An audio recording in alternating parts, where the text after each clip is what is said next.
to This Is Sport. Today we have a guest in sunny Melbourne.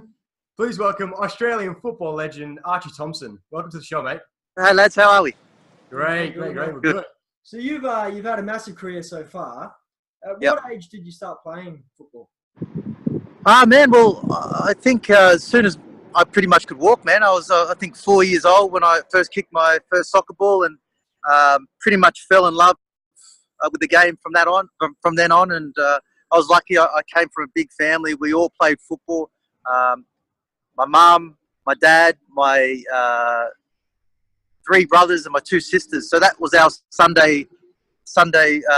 Or that was our weekend, just football. So yeah, I was fortunate enough to be in a family that loved football. Yeah. That's awesome. Yeah, it definitely stemmed from the family line. So this one, you actually had you do hold the record for the most goals scored in a game. And it was 13 goals when Australia, like the national team, beat American Samoa 31-0. I know Australia were, a few classes above, obviously, American Samoa. But Just a few. Did you just say a few classes? I reckon a lot more than a few. How does it feel holding the record, though, of that? Yeah, look, man, it's not many players can say that they have a world record. I mean, like you said, we'll cut above them guys, but I think for them it was a great experience. They're only a small country, American Samoa, to come over to Australia. A lot of them haven't even left their shores, and then to be able to play against what was like the golden generation of the national team was probably a great experience for them. But for me, it was cool that I got a world record, and if anything, it kind of hampered me a little bit because I pretty much off the back of that. I went overseas to Europe, and everyone kind of expected me to be scoring, 13, 14 goals every game. But I always had to sort of tell them that, man, if you watch the videos and you watch the opposition that we're up against, you might be thinking differently. But it was great. It's great to have. Yeah. Oh, yeah, I think your record's pretty safe. Yes. Very safe. So how did you feel putting on the Socceroos kit for the first time? Oh man, it was a buzz because I had the actual opportunity to play for the New Zealand national team. Right.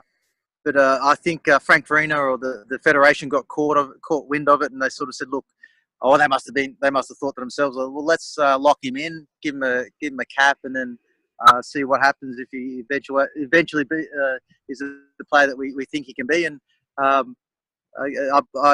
made my debut, I think, in Colombia against the Colombian national team, and I was in awe because I was in awe of a lot of these Socceroo players that were part of the Socceroos. I've been a massive fan of Mark Paducas.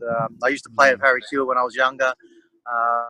And a lot of those guys that I sort of grew up watching, or not grew up because they're only a few years older than me, but just to be able to play next to them or be in the same facility as them was special to me. And then, over that time, or my time with Socceroos, we all kind of built a bond, and I will almost consider every one of those family now. Yeah, that's amazing. Yeah, that's great. And so myself, I played for many years, and I suppose everyone has that idol they look up to when they were when they're younger and things like that. Who's someone that you looked up to when you were growing up and when you were, you first started playing football? What football did you do? Look, I think Pelé was big back then. I mean, to be honest, I didn't see too much footage of when he played, but it was just Pelé. Like that's all we kind of knew. And I mean, obviously there was Diego Maradona that, I fell in love with. I think he's amazing. And then, yeah, amazing. And then suddenly, but the amount of players there are these days that kids look up to. I mean, I'm still in awe with some of these players now with what they do, because the game always keeps evolving, and some of the talent and some of the skills that's, is amazing in the game. And I mean, I must admit, when I'm in the backyard by myself, I try some of those tricks. And, who doesn't? They certainly don't pay off like they do for some stars now. But it's great to be able to look at like Pelé and all these guys and look up to it. And it's great that some of these younger kids have the players that they have to look up to now, because they're all superstars. Yeah, absolutely. And I've been to lots of A-League games myself. I've actually been to a fair few Melbourne Victory games. And I've got to say, the Victory atmosphere every single time I was there was next to none. It was unreal. It was absolutely unreal. Do you feel like the fans played a part in motivating you to some of them results? Oh yeah, definitely.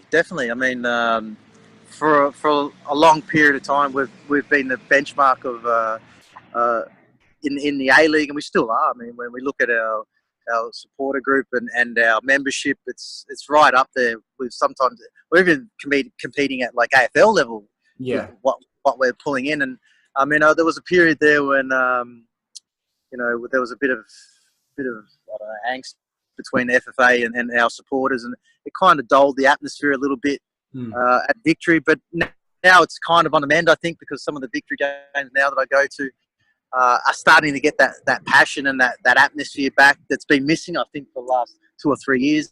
Yeah. Because I was lucky enough to be in the prime of when football was coming back into this country, and especially here in Melbourne, and the atmospheres were just electric. And now we've created something, and now other clubs are trying to do the same thing. Absolutely. I mean, I think Western Sydney is amazing with their support.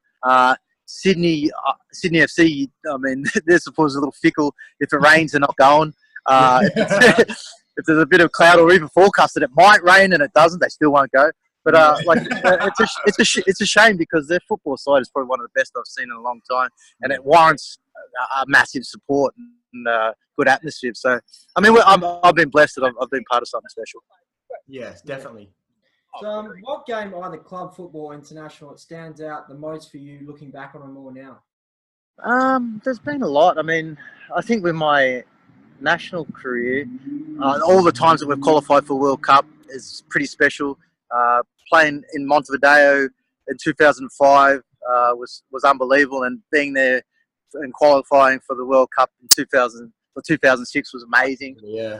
Every time I put on the national shirt's been incredible and great ride, and made some great friendships along the way, and I still keep in contact with most of the Socceroo boys when they're in camp, and I try to catch up with them.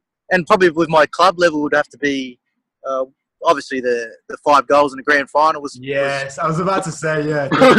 was pretty special, but I reckon my kids are over watching that. So, but that was awesome. That was awesome. Have that one on replay, mate. No, I've worn out the rewind button on everything at home, so it's all good. So you've played with many players throughout your career.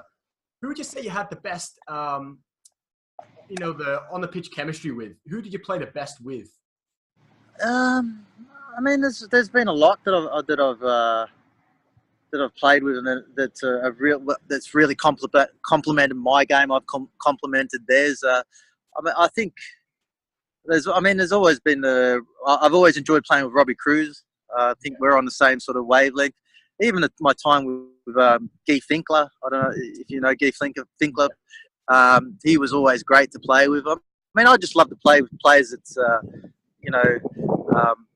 just technically gifted and have a vision that people don't see certain things, and they only see it, and it just makes you play better, and makes you want to play at their level. So I've been lucky that I've played with some great players: Harry Kewell, Mark Paducah, even Timmy Cahill in the mix. But yeah, man, I've been blessed to play with some great players, and like I said, I've enjoyed playing with everyone. So. Oh, awesome stuff, man. So yeah, I remember reading you used to have a song, obviously "Fix You." Yes. And you played that as sort of in honor of your newborn son at the time and things like that. Yes. Do you still listen to the song pre-game, or is there any other rituals that you sort of have before a game? No, look, that one is my sort of number one ritual to listen to that song. I mean, obviously the whole reason behind that song was that there was complications in my kid's birth, my boy's birth, and that was right before the first A-League game ever for Melbourne Victory, and that was against Sydney. And so it was sort of touch and go there for a while after he was delivered. And I mean, it was even touch and go that I was going to even play that first game, because my wife was overdue with the scheduled timing of the birth. But it all happened, and it all worked out. And when I look back on, because we actually taped the video, because we're sick puppies, we taped the labour, and then that was, and that in the background was playing "Fix You." So it just was the whole timing of it. And so whenever I step on the pitch, it just reminds you of what I'm playing the game for. Obviously the love of it, but then to be playing for family and my kids. And I happened to score that weekend, and I rocked the cradle, and that was just, obviously symbolised my boy being born in difficult situation, and it all panned out to be great. Absolutely, That's mate. awesome, No, yeah. that's great to hear. Absolutely. So you're currently playing for Murray United. How are you? Yeah, I was. I'm not. No longer. No longer playing with them. No. But the thing is that it's like 3.5 hours from Melbourne Drive, so it was a bit tough. But the reason why I played for Murray United was because I grew up in that region, and Right. it's literally a K up the road from where my mum and dad live. So and it was just nice to be able to give back. And I urge all players that are maybe coming out of like that elite level to play grassroots football, because man, it is such a buzz and an eye opener. You get a feel of why you actually played the game before, because Yeah. I mean, you lose a little bit when you play at the elite level. You kind of take everything for granted. Things are gifted to you. I mean, you want boots, you get boots. If you want a drink or you need to fly here or whatever, it's all handed to you. Grassroots level, they've got to fight for every little thing, Yeah. So, It takes the pressure off, and it's just more enjoyable to play. Well, that's it too. But the thing is that I put pressure on myself, because I wanted to go back, and I wanted to win every game. I wanted to score every game, and the thing is that they were just happy for me to be a part of for the club and the team. So I put pressure on myself. So once I let go of all that sort of thing and let go of the level, and maybe they're not going to see a pass that I make a run for or whatever, and then I just kind of enjoyed it. It took me a couple of games, but then I love it, and I'm looking forward to maybe playing this year for a club here in Melbourne. Absolutely. And they wanted you to kick 13 goals a game. Yeah, those bastards. Only a couple of goals, mate. Come on. Yeah, mate. They weren't paying me enough to bloody try to score 13 goals. What's your predictions of the World Cup? Well, look, I'm just happy that we've finally got someone in the head position, and I think he's a right man for the job. And then there's been a lot of drama with our football over the last year or so, and I just feel like this is I mean, it might be a small step, but it's a good step in the right direction. We've got someone on board. Let's all, as a nation, jump on board and get these boys further than what we've ever been before, because I believe we can do it. Ain't no debate with suicide. Too deep when